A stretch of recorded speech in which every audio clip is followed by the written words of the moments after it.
It wasn't about working out more. It wasn't about eating less or anything like that. Her body just started to function better because she was feeling better and she was taking herself out of that stress state. Stress response is a full body issue. It impacts everything. And again, it can be things from your past, it can be things right now, or it can be perceived things from the future that are causing that stress response. The stressor can come from anything. And if you are not addressing it, it is time to start. Do not wait. Hey there, welcome to the Female Health Solution podcast, where we discuss women's health, hormones, and everything else in between. Join me as we dive into the tools that you need to live your healthiest life. Quit crying about it, or I'll give you something to cry about. How many of you have heard that in your life? Actually heard those words come out of somebody else's mouth directed at you because you were upset or you were having feelings or you were trying to process something, right? I'm Dr. Beth Westy, host of the Female Health Solution podcast. We are going to talk about stress and the real impact on your body, on your health, on your brain and everything, and why it's not just like, oh, I'm stressed. It's fine. I'll be fine. It's not a big deal. It doesn't really do anything to me. No. Stress is a big deal. Stress, and I'm going to say this as a sort of my opinion on stress being a major cause of a majority of our health problems here, and our inability to be able to have tools, proper care, not just from our fault that we don't have the tools and the availability and societal setup here in the United States. I live in Minnesota, to be able to live a lifestyle that allows us to have lower stress, to manage our stress. And when we do get exposed to high stress events, environments, or whatnot, to be able to have a very good way to navigate out of that, to take care of ourselves and have no health repercussions. It is no accident that women are the ones that are majority diagnosed with autoimmune conditions. Women, when they have any type of pain condition going into their medical doctor, they are more likely to be prescribed an antidepressant than anything that actually deals with pain. Yeah, that's not the case for men. Right? If you're like, where is she getting this information from? That sounds crazy. I know it sounds crazy, but it's true. Books like Doing Harm by Maya Doonesbury, books like Invisible Women, right? Pain and Prejudice. These are all resources that I've linked on my social medias, things like that. You can deep dive into the research behind this and how women are not believed when we have pain or problems or things like that. And I think that this also plays a huge role in how we don't even recognize a lot of the time the physical impact stress has on our body. And we are taught, socialized, programmed to take on everybody else's stress, hold space for other people, all these other things. We are, I don't want to say brainwashed, but it's expected of women to, don't show stress or whatever, or so-and-so, your husband's really stressed. You should be the one to help him through this. Okay, what about when she's stressed? Who's helping her? Who is helping her deal with all of this? No one. Oh, no wonder why she's fatigued and has a hard time building muscle and has brain fog and has an upset digestive system and suffers from some insomnia, right? And her hormones are out of whack. I don't know what the cause can possibly be. I do. Stress, cortisol. Now, stress, I don't want to speak about it like it's just bad. Our body's natural reaction to any type of stressor is to release cortisol. That's its job. That's what it's meant to do. The problem is when that mechanism gets turned on and then there's no off switch.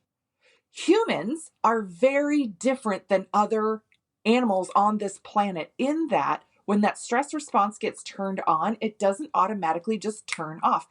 You can watch nature. Watch any type of animal in nature for an extended period of time, right? If you watch a squirrel or a deer or something. I'm going to use a squirrel as an example because we've got these bird feeders. I love watching birds. We've got these bird feeders right outside my house, and the squirrels love to come, try and get up on the bird feeder and eat the seeds on the ground that the birds have dropped. Now, my dog Gary loves nothing more than to chase these squirrels. But what do these squirrels do? They keep coming back, right? These squirrels can be chased off or hear a noise, will have a stress response, and literally 30 seconds later, look just happy and relaxed, chowing down, munching away on their seeds. How is that possible, right?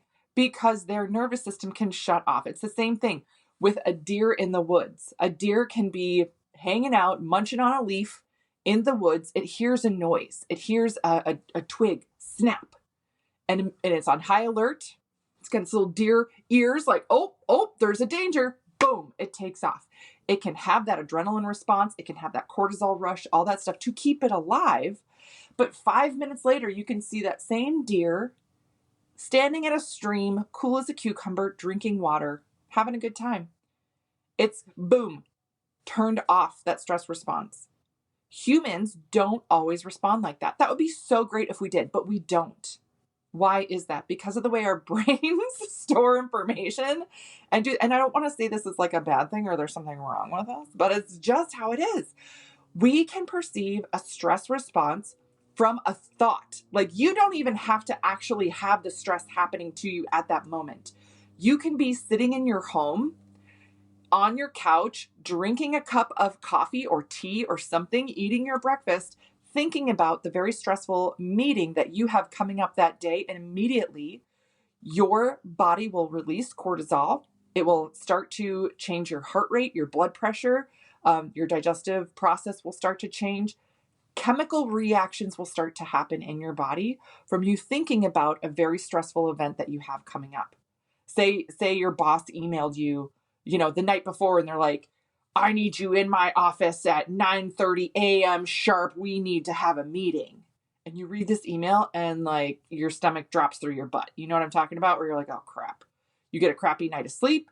You are tired and not focused in the morning, and you're thinking about, the meeting, the clock is ticking by. You're like, oh my gosh, I got to get there. I can't be late to this meeting. I don't know what it's about. Da, da, da. You have no idea what your boss is going to say, but from the tone of the email, what you perceived, it's not good. You are super stressed leading up to this meeting. Your body is having a physical response to that stress, even if you're not in the meeting. Yeah. Hours of time of your body having this physical reaction to this perceived stress, and you're not even in the building that you work. I know you guys can all relate to what's going on here. This is the same for past events too. Say you were in a bad car accident, and the car that you happened to be in, say you were in high school, right? And you were in a small vehicle that your friend was driving. She had this little tiny, clunker of a car, and, somebody made a mistake, or maybe it was icy out and they couldn't stop at the stoplight and they ran into you, and maybe you got hurt. And now, you got through that or whatever, but now you don't like being the passenger in a car, and you really don't like being the passenger in a tiny car. So you always make sure that if you rent an Uber, or any of the vehicles that you've owned have always been SUVs or trucks or something like that, because you're like, I don't like being that low to the ground in a vehicle, all these other things, right? But all of a sudden you're on vacation with your family or something, maybe even a super fun event that you've been looking forward to for a long time, and you are taking a taxi from the airport to this beautiful resort in Mexico or something, right? And you're like, I'm with my girlfriends. This is wonderful. And the taxi arrives and it's a tiny little vehicle. What is your system going to automatically do? Have that stress response, right? I'm giving you these different examples just so you realize like this stuff can kind of pop out in your life, be like marinating in the background, and all of a sudden come to the foreground, even if you're not actively thinking about it, because this is how your body reacts to stress. It is not just oh, I'm having a like, little feeling, I should just get over it, right? And when I said earlier about you better quit crying or I'll give you something to cry about, these are the stresses that we've been exposed to in our younger lives that can impact us going forward if we have not addressed it, have not retaught our nervous system how to come down, calm down, react differently, and be led in a different direction. Otherwise, our nervous system and our body and our stress response is going to follow the same old path that it's followed for a really long time because that's how it's survived. That's just how it survived. There can be things that you were exposed to that by no means were on purpose, right? What if when you were little, there was a really bad thunderstorm and your parents were downstairs watching a movie and the storm was loud and the movie was loud and they were downstairs and your bedroom was all the way upstairs and that's not part of it. That's not part of it. And the storm is very loud. And the storm is very disturbing. And you get very scared. You wake up in the middle of the night, thunder, lightning, all these things, and you call for your parents and they don't come. There's more thunder and lightning. It's getting louder and louder. There's a thunderclap so loud it shakes the walls of your room. You freak out. You jump out of bed. You climb under the bed and you're huddled under there with just a little blanket because you're too nervous to reach your arm out from under your bed and you're screaming and crying for your parents and they don't come. That's nobody, right? That like they just didn't hear you. They didn't hear you. They didn't hear you. They didn't know that you were having this type of response and reaction. And they just, right? But you had this stress response. And then from there on out, you don't like storms. You don't like loud noises. You don't like fireworks because they're too loud. You don't like big, loud, noisy rock concerts. Oh my God, how old am I? Rock concerts. As someone who's been to their fair share of rock concerts. Oh my God. Am I 80 years old? I think so. Anyway. Having your nervous system be rocked like this, having your nervous system be stressed, it can produce so much more of a reaction overall. When your body is stressed, it will impact your respiratory system, your breathing rate changes. It impacts your cardiovascular system, your heart rate changes, your blood pressure changes, right? It impacts your brain function. You do not utilize your prefrontal cortex here as much. The cognitive decision-making, all that other stuff, right? The movie Tangled, when they're singing that song, he's a bit of a fixer-upper, right? Okay, if you guys know, if you have kids, you know what I'm talking about. When the verse in that song, when they say, people make bad choices when they're mad or scared or stressed, that they do. And they make bad choices because you cannot access the part of your brain that is able to make clear, decisive decisions that you would normally make when you are not in that stressful state. When you are in a stressed state, when your brain perceives the stress, your brain just says, nope, we're shutting down that and we need to survive, whatever that is. A bear is coming for us. We need to stay alive. What do I need to do? This is why people binge eat junk food, sugars, all this other stuff, because your brain needs more sugars. It needs more minerals and things like that and salt when you are stressed.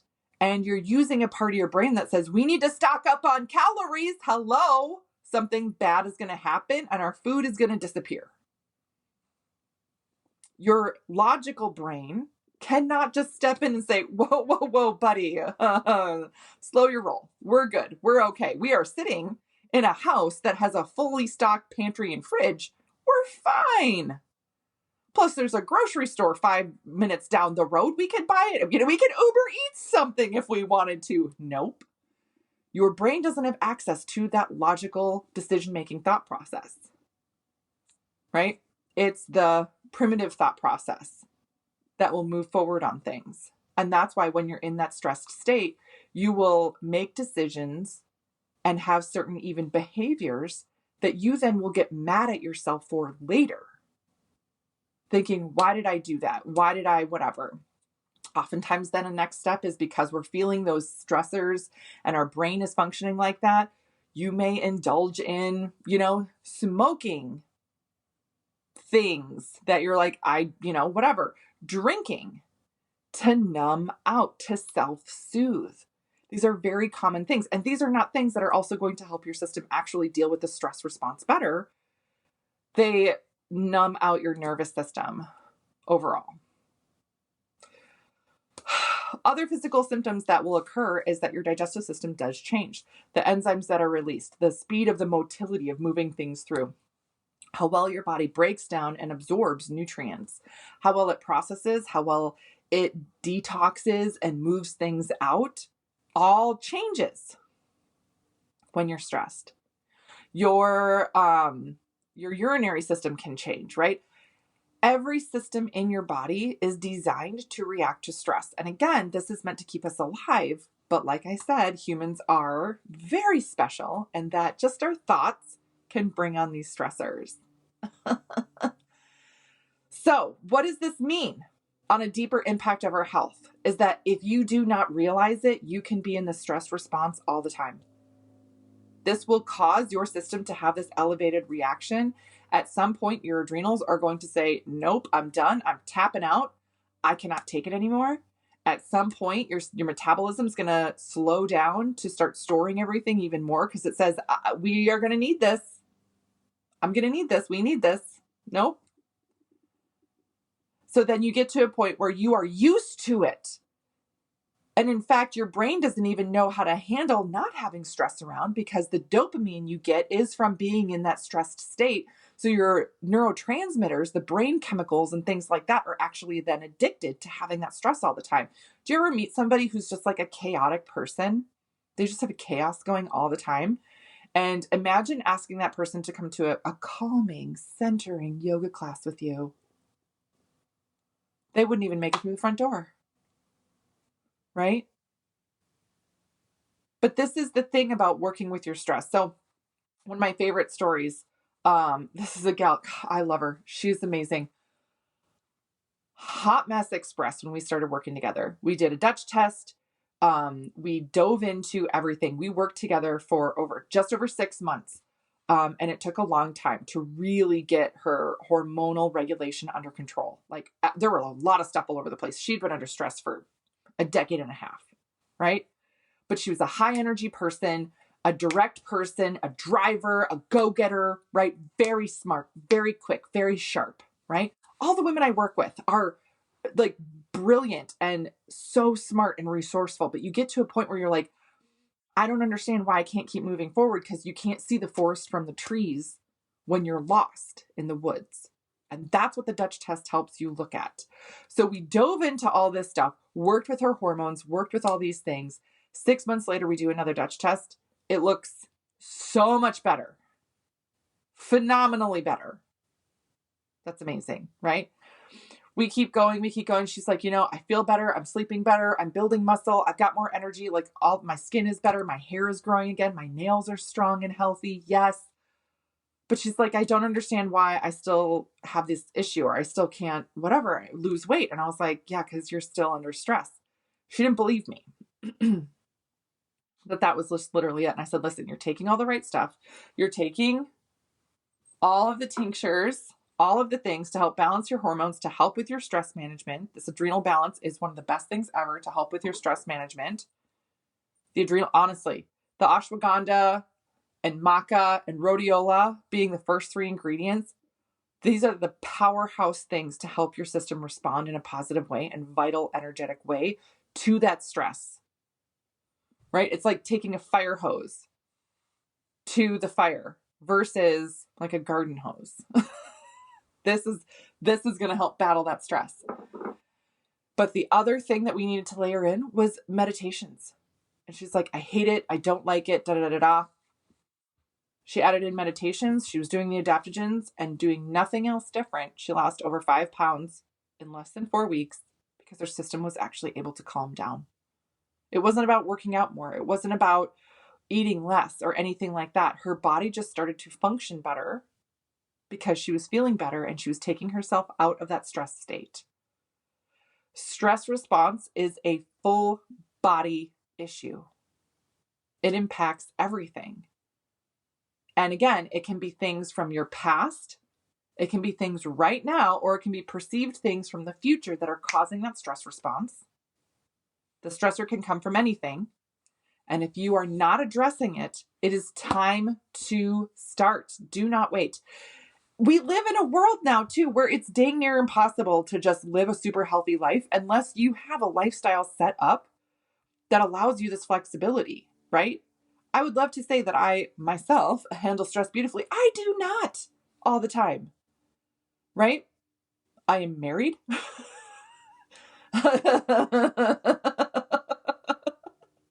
I love my husband, but oh my God. I have 3 children. I run a business. I run multiple businesses. I have extended family, right? And then I have other just life, I'll call it life stuff, right? With just things. I do a really good job trying to live a healthy lifestyle overall, but there are just times where I'm like, the stress just gets to me, you know?